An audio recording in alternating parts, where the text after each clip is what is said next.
नमस्कार. अपर्णास किचनमध्ये मी अपर्णा आज तुमचं सर्वांचं खूप स्वागत करत आहे आणि तुम्हा सर्वांना नवीन वर्षाच्या खूप खूप शुभेच्छा. चैत्र पाडवा गुढीपाडवा जवळ आलेला आहे आणि आपल्याला मस्त अशी पाडव्यासाठी स्पेशल रेसिपी काहीतरी करायची आहे. तर आज आपण करणार आहे मालपुआ. असा मस्त मालपुआ करण्यासाठी आपण हे फ्रेश दूध घेतलेलं आहे.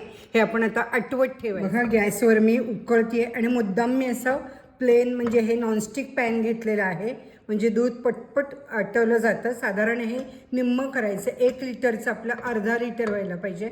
जसं आपण बासुंदीला करतो तसं. आणि मध्ये मध्ये थोडंसं असं हलवत राहायचं याने म्हणजे मग काय होणार आहे की ते चांगलं प्लेन होईल. आता हे दूध बघा चांगलं आटलेलं आहे.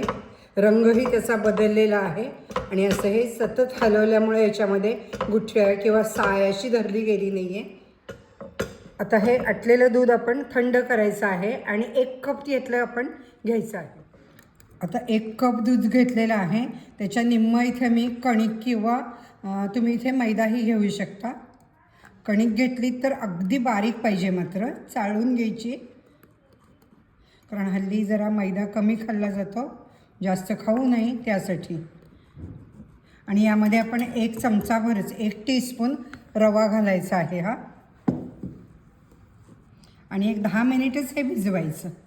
याची कन्सिस्टन्सी बघायची. 10 मिनिट झालेले आहेत कारण रवा भिजायला लागतो. हे चांगलं असं फिरवून घ्यायचं.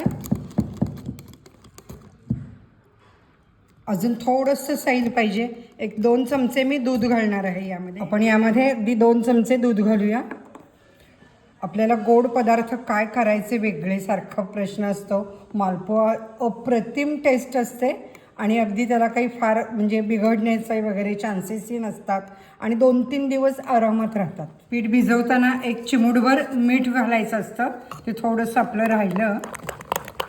सगळं मिक्स करायचं. आता आपण पाक करण्यासाठी 1 कप साखर घेतलेली आहे आणि साखर बुडेल एवढंच पाणी घ्यायचं आहे किंवा अर्धं पाणी घेतलं तरी हरकत नाही. असंच ठेवायचं आणि नंतर उकळायचं म्हणजे साखर चांगली विरघळायला पाहिजे. गॅस पूर्ण बारीक हवा. यामध्ये आपल्याला वेलदोड्याची पावडर साधारण अर्धा चमचा, त्यानंतर मुख्य म्हणजे केशर. केशराने मालपुआला अप्रतिम टेस्ट आणि वासही मस्त येतो. फ्रेश केशर असं 10-12 काड्या बघा अशा मी घालते आहे. सुरुवातीलाच घातल्या म्हणजे वास सगळीकडे छान लागतो.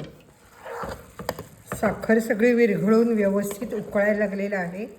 तर पाक चांगला होणे म्हणजे आपला व्यवस्थित व्हायला पाहिजे. अजूनही हा पातळ आहे. थोडासा हा चिकट बघा दाखवते मी. अजून 1-2-3 मिनटं गरम व्हायला पाहिजे, चांगला उकळायला पाहिजे. हे बघा पाक आता अगदी व्यवस्थित झाला आहे. केशर थोडंसं ना गरम पाण्यात टाकून घेतलं तर ते लगेच जास्त व्यवस्थित होतं. मी आता गॅस बंद करते आणि आपल्याला जर गरज वाटली तर अगदी थेंबभर आपण असा कलर एक शिंपडूया. बघा अगदी जरासा मी टाकला, मस्त त्यामुळे असा कलर आलेला आहे. पाक आपण गार करत ठेवायचा आहे. इकडे तेल आपण तापवत ठेवलेलं आहे.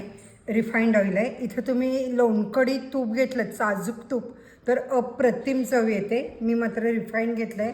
आणि इकडे पहा हे कन्सिस्टन्सी याची परत एकदा दाखवते. असं पडायला पाहिजे, घट्टही नको फार आणि पातळही नको. आपलं ऑइल चांगलं तापलेलं आहे आणि हे आता आपण साधारण 1 पुरी असते तेवढंच ते घालणार आहे. गॅस फार मोठाही नको आणि बारीकही नको. बघा अगदी व्यवस्थित झालेलं आहे. हलकेच असा आता आहे उलटायचं आहे. फार टेस्ट छान असते मालपुआची. तुम्ही आता सण आलेलाच आहे तर नक्की करून पहा. पाडव्याला स्पेशल काहीतरी. हा गोल्डन कलर आलेला आहे आणि आपण अशा पद्धतीने सगळे तळून घ्यायचे आहेत. याचं मुख्य म्हणजे कन्सिस्टन्सी बरोबर व्हायला लागते. फार घट्ट नाही आणि फार पातळ नाही. छोटेच केलेत मी, फार मोठा साईज केलेला नाही. तेल व्यवस्थित निथळून घ्यायचं. बाजूने रंग असा छान येऊ देत बघा आणि तेल मात्र निथळून घ्या. बघा किती सुरेख रंग आला आहे.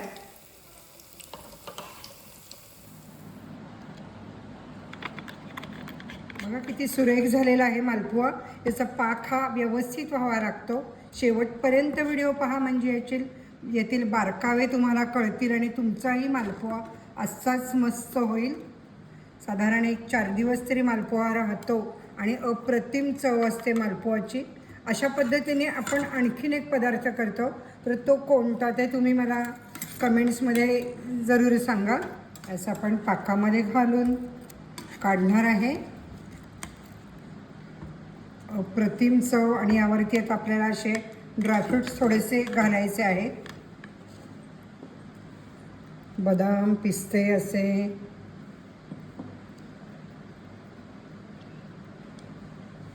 शेवटपर्यंत व्हिडिओ पहा म्हणजे तुम्हाला यातील बारीक सारीक टिप्स आहेत त्या कळतील. आणि यासारखाच आपण आणखीन एक फेमस पदार्थ आहे की तुम्ही बरेचदा केलेला, तोही कोणता तेही मला सांगा.